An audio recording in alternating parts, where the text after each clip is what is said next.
Oh, what up, Wizards? Welcome back to the Elder Scrolls Legends. I'm Cardi Star. Today we're going to be playing a aggro warrior deck, kind of based on what many of the warp meta champions are playing. I did make one key adjustment. We'll actually jump to the deck list real quick and take a look.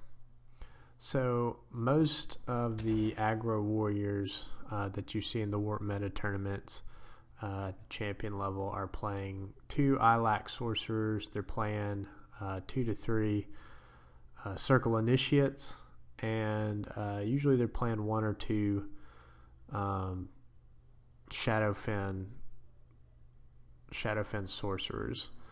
So what I did is I took out the Shadowfens, I took out the circle initiates, I maxed out the Ilac sorcerers, and I threw in 3 relentless raiders. And the reason relentless raiders have been a good card for me on the legend ladder right now is that they play really well with the siege catapult. So when you're playing circle initiates, they're great because they're prophecy cards. So when an enemy breaks a rune, they come down before your turn starts. They're a free creature. But I find that often when you're playing aggro warrior, your opponent's trying to control you, so they're not going face much, so you have to play them naturally rather than getting them off of a rune break. Shadowfen Priest is great because they can silence siege catapult, but they're also a 5-cost creature that does 4/4. So late in the game, they can kind of slow you down when you want to be playing Sowers of Revenge, Bleak Coast Trolls, Wood Orc Headhunters. Just to silence a siege catapult, I found that they're not in your hand when you need them to be, and when they are, it's not really giving you that much of an advantage. So maxing out the Ilac sorcerers gives you the greatest chance of triggering that siege catapult, as well as relentless raider contributing as a 1-cost creature. And you'll find with a lot of the siege catapult decks, whether it's veteran or warrior or Crusader or Scout, whatever is trying to trigger that siege catapult, they often play Mudcrab Merchant. As you know, as you may know, I'm not a big fan of Mudcrab Merchant just because it puts resources in your opponent's hands as well as yours. So I figured Relentless Raider as a 1-drop is a really good creature to activate that siege catapult. It also deals an extra damage. A guaranteed extra damage anytime you break a rune. So that's why I made those changes. So this is my lineup. I've been playing about 5 or 6 games. Haven't lost at all yet. I'm currently 54, I believe, on the legend ladder. We'll take a look here.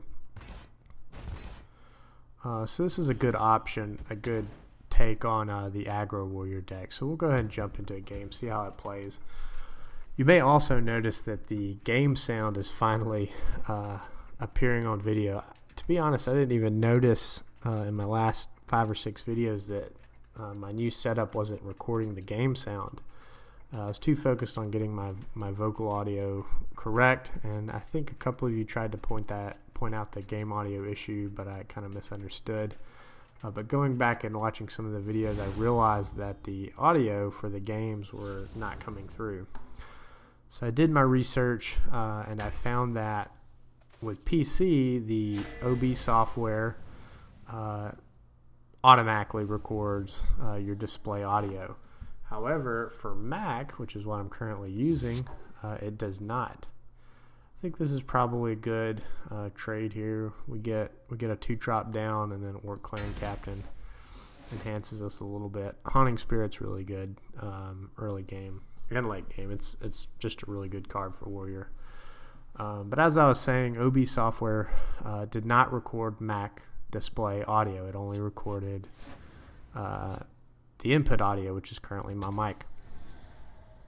So it took me forever to figure it out, but I finally found a post that someone made citing a software called I Show You.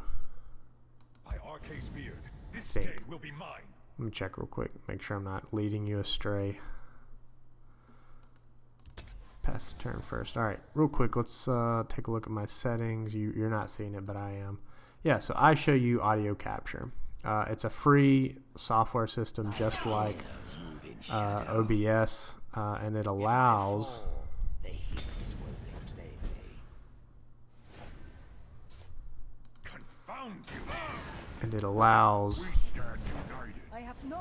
for game audio to be recorded. You just put it as an extra mic input in the OBS system preferences. So I downloaded the software. It works. I was hesitant at first, but it ended up working for me, so I'm very enthusiastic about that. So finally we've got game sound. We can move forward playing the game with sound. I'm going to be honest, I'm not off to a great start here. I'm hoping I can kind of shift the momentum. I think Young Mammoth might help us do that. A couple of Haunting Spirits in the next couple of turns would be helpful. Giant Bat comes down. That's going to take out our clan captain, but we got another one. And I tell you what, my opponent's really slowing us down. That being said, they're also burning a lot of resources, so they're kind of using all of their cards to make this happen. Now Haunting Spirit comes down. Opponent has 4 cards. I've got 2, both of which are Haunting Spirits. So let's see if we can't try to go on the offensive here. For 5 to 6 Magicka, they could. This is not Telvanni, so they're not Ice Storming. Okay, I think we just go face here and no Prophecy. Let's just double Haunting Spirit. I know it leaves us with Dragontail Savior, which is not ideal, but no matter what, 3 of our creatures are.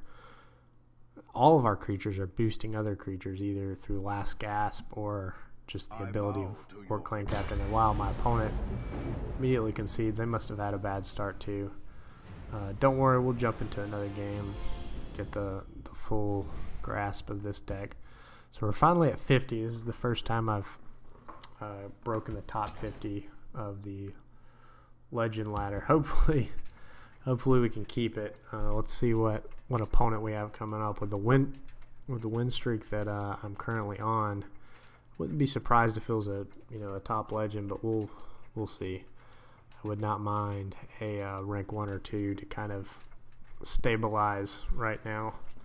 Don't want to push it too hard. So we're going against Akira 73. It sounds familiar. I have a feeling this is a good player. They're playing Battle Mage. And they're a top 100 player, so they're pretty solid for sure. Really interesting start. For Battle Mage, Silence is good. Guard's not really that helpful. Orc Clan Captain, also not helpful. Just because of Firebolt. Maybe we'll keep Barrow Stalker. Let's keep Barrow Stalker because Firebolt can't kill it. We get another one and Silver Revenge, Bleak Coast Troll. So we've got a little bit of a decent mana curve now. Barrow Stalker turn 2, another Barrow Stalker turn 3, Bleak Coast Troll, Silver Revenge, and hopefully my opponent is slow to get out there. They're big 5/5s and 5/4s. Ice Spike, okay. I'm not too worried. This is an interesting card to play. I smell the stench of the living. If we wanted to, we can play Relentless Raider with Barrow Stalker next turn. But if you don't play Relentless Raider on a turn that it breaks rune, it tends to get destroyed before you get a chance to use after an enemy rune is destroyed, deal 1 damage to your opponent. So we'll probably hold off on playing it. I think maybe we should throw it down because we're going to be throwing down Bleak Coast Troll turn 4. So maybe turn 3 we do play it, even if it doesn't get the effect immediately. Crushing Blow comes down, so this is a damage action heavy deck, it looks like. I'm really hesitant to throw down Relentless Raider. I smell the stench. I don't really want to be honest. We'll throw down Bleak Coast Troll, and then maybe turn 5 or 6 we'll throw down Relentless Raider. Shrieking Harpy comes down, a huge Careful there, friend. issue. So I think we throw Bleak Coast Troll. Alright, now Siege Catapult comes down. We won't activate it immediately. Unless we throw it in this lane. Next turn, Bleak Coast Troll Relentless Raider should activate it, and we'll get to trigger the Relentless Raider ability as well. For a 4-drop, my opponent has a Vigilant Ancestor. They've got Lightning Bolt. They've got a lot of things they can do here. Silence a creature, give it +2. I have no fear of you, Seems a bit weird. So they're going aggro as well, so we'll do a little controlling here.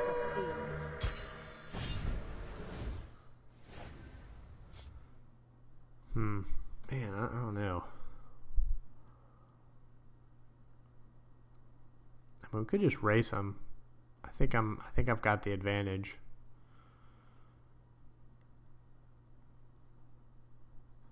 We got Sower of Revenge. We got Woodorc Headhunter. We'll probably get some orcs here soon. See, they're doing 8 damage from the shadow lane. I don't know, guys.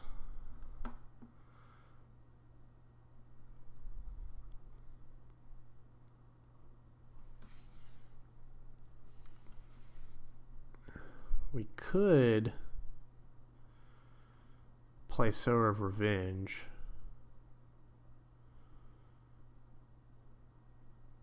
Now. Do you not fear me, mortal? You should. Wrong place for a midnight stroll. If they choose to trade with Barrowstalker, we've got Bleak Coast Troll, Relentless Raider, and Ilax Sorcerer to play turn 6. Keeps them from being aggressive. They have to go into Sower of Revenge, and they'll probably have to kill Circle Initiate and Word Crafter. Shrieking Harpy comes down. That's a super weird play. Blighted Elite. Well, I think we go ahead and activate Steam Siege Catapult. I definitely think we're in a control situation. Let's take out the 5/3 here.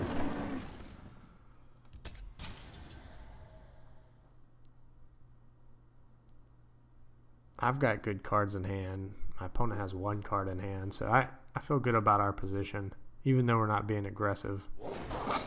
Sometimes you control with an aggressive deck. And they could go double face here. Tell me who needs bludgeoning. I'm ready to join the circle. Which they will. Trolls take you. My destiny is fulfilled. Alright. Super interesting deck. There's our Dragontail Savior. The longer the odds, the sweeter the victory.